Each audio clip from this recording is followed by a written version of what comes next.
Ayan na mga kababayan, ayan na, nakahanap na ng katapat si Tamba sa katauhan ni Senator Rodante Marcoleta. Diyos ko, grabe mga kababayan. Nagdeklara na ng gyera si Senator Marcoleta laban kay Tamba. Binira niya ang kanyang mga kasamahan mga kababayan na marami sa ating ang takot kay Martin Romualdez. Pero ibahin niyo ako. Hindi ako takot kay Martin Romualdez. Sa makatuwid mga kababayan, ang sabi pa nga niya na mas matapang pa nga daw yung si Orly Gutesa mga kababayan na isang marino na kinanta si Martin Romualdez at sa Zaldico kaysa doon sa maraming niyang kasamahan dyan sa Senado na hindi man lang daw mabanggit-banggit ang pangalan ni Tambaloslos mga kababayan. Kaya napatanong si Senator Marcoleta, sino ba dito ang takot kay Martin Romualdez? Hindi ako natatakot. Pero yung iba daw mga kababayan, hindi man lang daw mabanggit ang pangalan. Lalong-lalo na yung siguro kanyang pinatamaan mga kababayan ay yung nagnakaw sa kanyang posisyon sa Blue Ribbon. At talagang binakbakan mga kababayan. Harap-harapan, andun si Lacson sa nakaupo mga kababayan dahil siya ang pro tempura. Andun siya sa harapan. Binanatan ni Marcoleta. Kinastigo ng harap-harapan mga kababayan. Nakulang na lang magdala ng laser pointer mga kababayan. Ipopoint kay Lacson o ganyan. Panoorin nyo. Sino bang natatakot kay Martin Romualdez? Marami po siguro dito sa kapulungan ito. Pero hindi ako natatakot kay Martin Romualdez. Ginoong Pangulo, ang gulo-gulo na po natin. Ang gulo-gulo. Talaga. Ito pong huling pagdinig sa Blue Ribbon Committee na kung saan ay... Ang nagbugulo mga kababayan ay itong mga alipore si Tamba mga kababayan. Pilit dinadivert ang usapan. Papalayo sa kanya. Lumabas po ang isang testigo na nagngangalang Master Sergeant Orly Gutesa. Ako po ay nabansagan na kulang po sa kortesiya. Para sa akin po ay hindi po tama na nagpapasaringan po tayo ng ganun. Ang nagpasaring siguro si Lacson. Dahil bakit surprise? Malamang sa malamang mga kababayan kung hindi yun surprise. Hindi papayagan yun ni Lacson mga kababayan. Sige, sabit mo muna sa akin kung ano yung sasabihin. I-screen ko. Tapos kung mababasa niya mga kababayan, andun si Tamba. Bawal to. Baka ganyan. Pero nung gilawa ni Marcoleta mga kababayan, live on air mga kababayan, doon siya humingi ng permiso. Mayroon akong surprise witness dito. Pwede ba? Wala nang magawa si Lacson mga kababayan dahil makikita ng buong mundo O ngayon mga kababayan, sinabihan si Marcoleta na kulang sa kortesiya. Hindi ba siya napaalam? Di ba napaalam? Pinayagan naman. Isa po ang ating layunin. Hindi po tayo magkakalaban sa layunin na matuntun po natin ang pinaka-problema kung bakit nasa Malacanang ating bansa. Nasa Malacanang ang pinaka-problema. Hindi ko naman po kasalanan ako po hanapin ni Sergeant Gutesa. Oo nga. Hindi ko po siya kilala Si Senator Marcoleta ang kaniyang pinagkakatiwalaan. At hindi iba. Nung pong makita ko po yung kanyang salaysay, ang sabi ko lamang po sa kanya kung malakas ang loob mo talaga at naniniwala kang dapat mong gawin ito para sa iyong bansa, dalawa lang ang pwede mong gawin para sa akin. Dalawa lang? Ipanotaryo mo yan at kung malakas ang loob mo bukas ng umaga bago mag-alas 9, kailangan nandun ka na sa Senado. Alam po yung notaryo, para sa akin lang po yun Gusto ko lamang siyang testingin. Oo nga. Dahil kapag hindi pinanotaryo yun mga kababayan hindi pwede mahabla ni Marcoleta mga kababayan kung a-atras mo na ito. Posibleng bitag mga kababayan kung hindi pinanotaryuhan. A test of integrity mga kababayan. Ganyan ang galawan ng mga abogado. Dahil kapag nagsisinungaling mga kababayan, matatakot niyang magpanotaryo dahil hindi totoo ang kanilang affidavit. Pero ang nakakatawa lang mga kababayan, ang sabi ni Chis Escudero siya na mismo mga kababayan ang nagsabi, ginapang ni Tambaloslos mga kababayan yung abogado na nagnotaryo. To the point na pinabawi pa nito. Kung talagang totoo nga ang kanyang mga gustong banggitin, ang pinakamahalaga po ay haharap siya, tatayo at susumpa sa kalagitnaan ng pagdinig. At doon ay pakikinggan natin. At doon sama-sama natin siyang babangag muli. I-interpolate. At tanongin. Nakita naman po ninyo kung paano niya sinasagot ang bawat tanong. Nga mga kababayan. Takot magtanong ang mga silatong mga kababayan. Pati si Erwin Tulfo na ang angas mga kababayan. Wala man lang pagkastigo sa kanyang di ba? Inimplicate mga kababayan ang kanyang kasamahan sa ACT-CIS, Diyos ko Lord. Walang pag-aalinlangan. Siya lamang po ang natatangi na testigo na kumonekta sa pangalan ni Zaldico at Martin Romualdez. Wala nang iba. Ngayon po siya ay Star nahanap sa witness. napakaraming pasaring din. Bakit po ako'y walang kortesiya? Hindi po ba ako'y humingi Oo. ng panahon sapagkat hindi ko naman po alam kung talagang darating siya nung araw na yon. Kaya hindi na po ako nagsabi. Gusto Surprise ko talagang daw kasi paniwalaan darating siya. Dumating nga po siya. Dumating nga. Kaya ko siya inilabas. Pero kung pag-uusapan po ay kortesiya, Kung hindi yun, lumabas mga kababayan, hindi makakalagad ang pangalan ni Tamba. Hindi lalabas ang pangalan ni Tambalustos mga kababayan at mabubulgar. No, ito, mayroon ng first-hand information mga kababayan. Nagdadala ng mali-maletang bag sa mga bahay nila, kabilang na yung bahay nila sa Aguado mga kababayan sa Malacanang. Na ang sabi ni Roque, ayon sa kanyang info, mayroon daw yung secret passage papuntang Malacanang. balikan po natin ang mga nangyari. Nung ako po ay chairman pa ng Blue Ribbon Committee, nagkaroon po ng pagdinig. Unang pagdinig ay August 19, 2025. Isang araw bago po nagkaroon ng pagdinig ang Blue Ribbon Committee, ang ating pong kasama, si Senador Lacson, ay nagkaroon po ng posting. Lacson!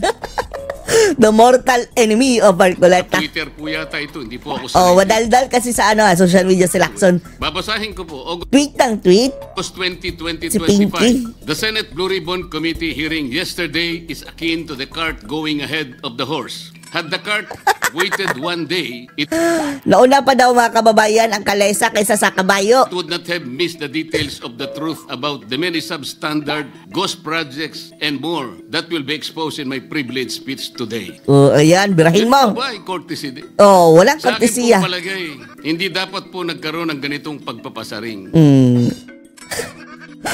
So, gantihan nito, Marcoleta, gantihan na. Binastos ka dati Pero hindi naman pambabastos yung mga kababayan. Yung surprise witness. Kung sinabi ni Ping Lacson na, hindi pwede yan, tapos ipagpipilitan pa rin ni Marcoleta, yan ang pambabastos. Pumayag ka Alam ko po ba kung sino-sino ang tatayo para mag-deliver ng privilege speech?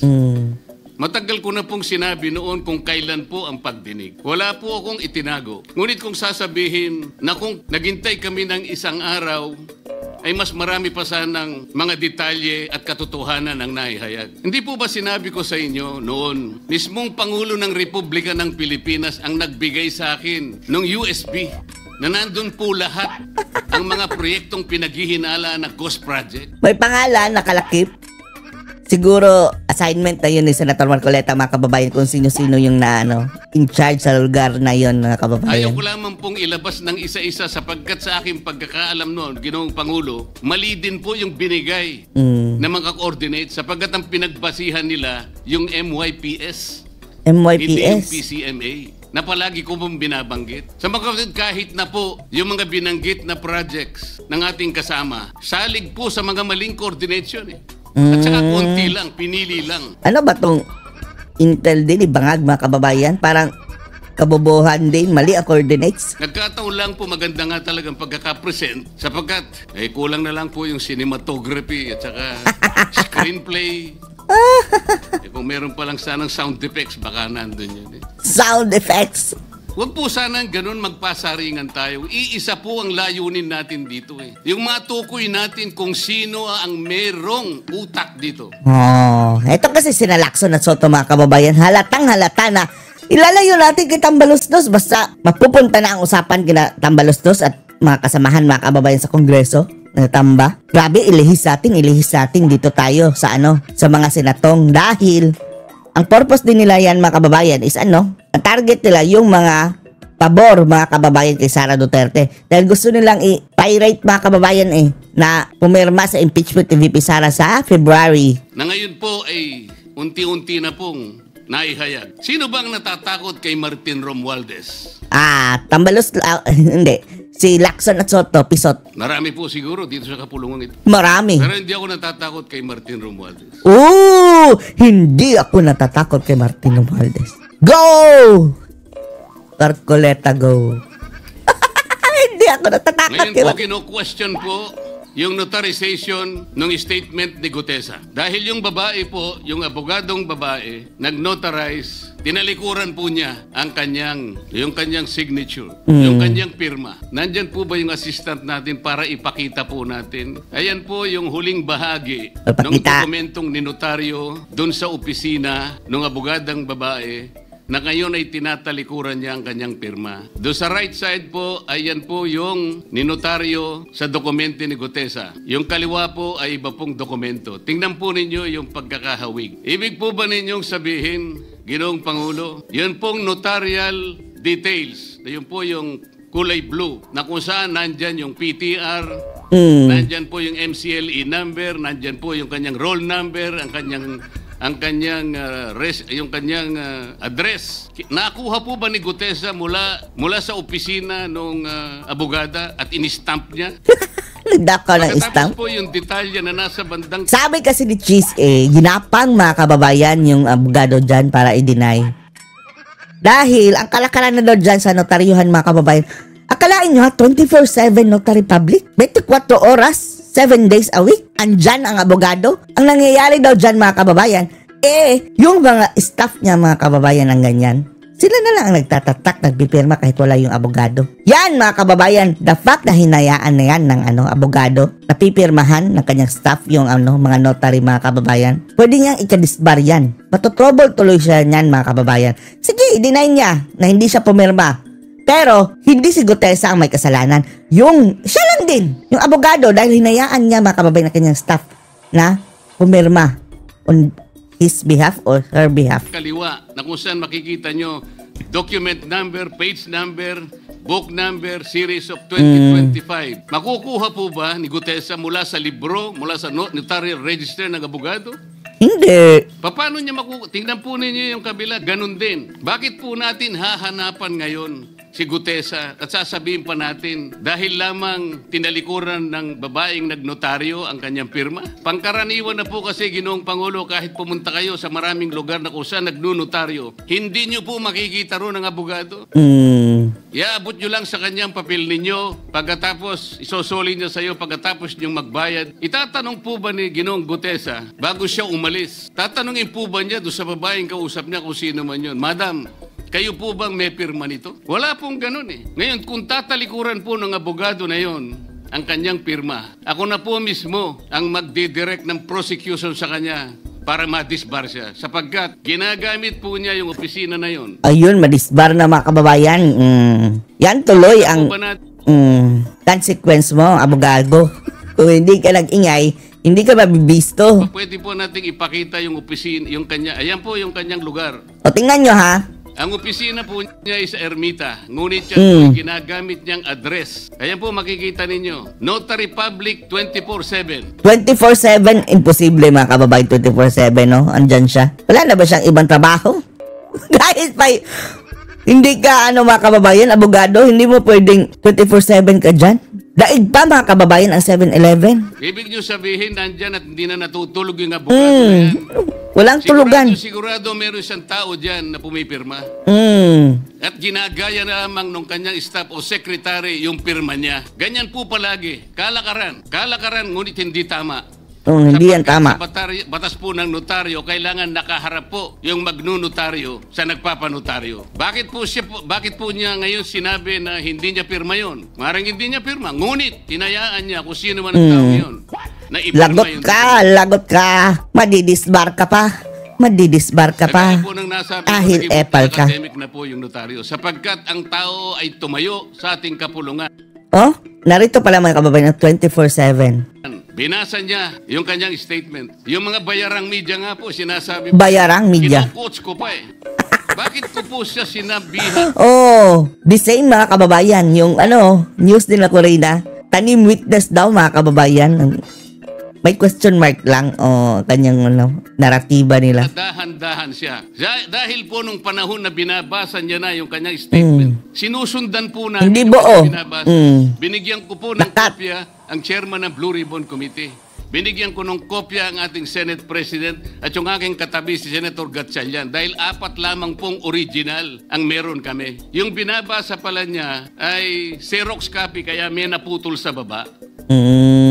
Gusto ko lamang pong ma-record ng totohanan. Dahil doon sa umpisa po niya, merong isang linya po siyang nalaktawan. Alam po ito ng mga kasama natin na sinusundan po habang binabasa namin. Tapos sabi ko na coach na Marcoleta. Dalawang linya naman po ang nalaktawan niya. Kaya gusto ko lamang pong maging maayos ang pagre-record ng kanyang statement. Ano po sabi ng mga bayarang media? Hindi ko naman po nilalahat. Bayarang media. Right term. Yan talaga ang term, mga kababayan, na tama. Bayarang media. Kaya ako po hindi nagpapa-interview sa kanila eh. Nagpa-interview siya, mga kababayan, sa Abante. Tapos, binastos, mga kababayan, sa Marcoleta. Ayaw nilang tanggapin ang explanation, mga kababayan, sa sinasabi ni Marcoleta. Gusto nila i-ridicule. Nasabihang tanga, mga kababayan, nasabihang tanga. Nag-viral. Alam ko po ang karakter ng ating media ngayon. Nakakaawa na po ang kalagayan. Talaga. Magagalit na naman dito ang media, mga kababayan. Totoo naman. Binanggit na po ng dating Senate President ang nangyari. Aawayin na naman ito ng mga media. Tandaan nyo, mga kababayan, lahat ng baho nito si Marcoleta, kakalkalin nila. Doon sa statement ni Diskaya, siya ang kauna-unahang nagbigay ng statement na kung saan binanggit ang 17 congressmen. Ngunit, nakakapagtaka. Hindi na po natin tinutuntun yung 17 na yun. Oo nga, no? Wala na. Nakalimutan na, mga kababayan. Sinabi ng Senate President, napupunta na, natutuon na yung pagtuntun sa mga kasama natin dito. Bakit po? Natatakot ba tayo kay Martin Romualdez? Siguro po, yung iba sa inyo natatakot. Ginoong Pangulo, naghalo na pinsan daw ni Bangag balat sa tinalupan. Bakit po? Ngayon ko lamang po nakita sa pagdinig ng Blue Ribbon Committee. Nandun po yung Justice Secretary. Hindi pa po natin natatapos na pagtatanungin. Ano kaya, ipal-ipal din si Boying, mga kababayan, no? Yung resource person na tayo po ang merong legal and physical custody. Hindi ko maintindihan kung bakit dadalhin niya sa kanyang opisina at pagbalik niya, meron na siyang supplemental affidavit. Ano po ba itong nangyayari sa atin? Meron na ba tayong alituntunin? Meron na ba tayong agreement sa pagitan ng DOJ at ang pag-imbestigang ginagawa natin sa Blue Ribbon Committee? Hindi ko na po maintindihan kung ang Blue Ribbon Committee is the investigative arm of the Department of Justice. Ang sabi ko po nung nasa ikalimang pagdinig pa lang tayo, sapagkat nakikita ko na po ito, kaya po naghangad pa ako sa ating chairman no, na sana'y paraanin niya ako, meron lang akong gustong isang guni muna at pag-usapan sana muna. Hindi naman po ako nabigyan ng pagkakataon kaya nagkaroon pa po ng konting sagutan doon. Ito po yung gusto ko sana. / pag-aaway. Ayusin muna, pag-usapan muna natin. Lalong-lalo na po ang kaugnayan natin sa bagong tatag na ICI. Independent Nag-resign na nga si Magalong na siya pang star of the show. Mission on Infrastructure. Ano po bang ugnayan natin dito? Hindi po ba tayo natin muna? Hindi ba tayo gagawa ng regulasyon muna? Meron po tayong mga doktrinang isinasaalang-alang. Nasaan na po ang institutional boundaries? Nasaan na po ang separation of powers? Nasaan na po ang system of checks and balances? Wala na. Di ba natin isasaalang-alang ito? Dadalawang tao lamang po ba ang mamamagitan sa pagitan ng mga institusyon na ito? At mawawala na po kami sa picture? Are we supposed to be kept in the dark, Mr. President? Gusto nila si Soto at Lacson lang. Yung pabida, mga kababayan, right from the start. Grabe. Simulat sa pool pa lang, gusto na talaga magpabida niyan si Lacson at Soto. Walang nangyayari, mga kababayan, kinalaunan. Gusto sumikat, hindi sumikat, mga kababayan. Lumaos palalo. Yung po, kung mo ba sinabi ng ICI na isa sa kanilang mga poder, kapag ka nag-request po sila, makakakuha sila ng impormasyon sa House of Representatives, sa Senate, sa Korte, sa Sandigang Bayan, at kahit sinong otoridad. Ibig ba sabihin wala na tayong opsyon na tumanggi? Kailangan po natin pag-usapan muna yun. Ang nangyayari po sabog-sabog na po . Sabog-sabog. Baka nga yun ang isang dahilan kung bakit nag-resign po yung advisor. Na sige, Magalong, imbitahin nyo na lang dyan. Dyan na lang pasabugin yung kanyang nalalaman. Magalong. Yung mga pasaring, ito po yung nakakapagbigay sa atin ng hindi naman kailangang pag-aaway-away. O pag-aalitan. Hindi po maganda sa ating panig ito. Tingnan lamang po na... Bukas makalawa, si Soto at Lacson, mga kababayan, magpapa-interview na naman yan. Tapos, bibirahin na naman si Marcoleta, gaganti na naman si Marcoleta. Oh, wala na. Diversion na yan, mga kababayan na. Yung interview sa DCMM ng ating kasamahan, chairman ng Blue Ribbon Committee. Si Lacson na naman. Oh, madaldal kasi. Si Victoria Tulad at si Christian Yosores noong September 28, 2025. Oh. Ang tanong po 5 nila, days ago. ilang hearings pa ang nakikita ninyong gagawin ninyo? Ang sagot po ng ating kasama, Senador Lacson. Ang ending niyan, ititigil yan ni Soto, mga kababayan, ng hearing. Wala na.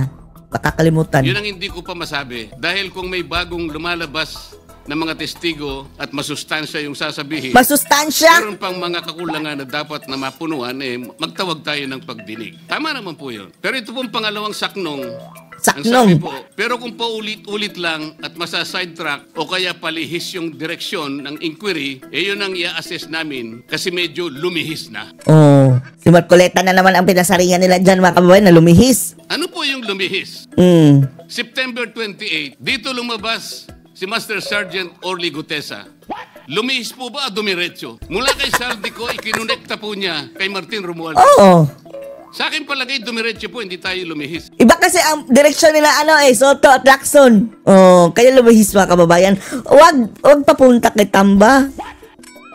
Pagkatapos tinanong pa po, do you think po coach po si Gutesa at iba pong observation baka coached, meaning kinoach, mga kababayan. Dante Marcoleta dahil parang sinabihan siya nung nagbabasa siya.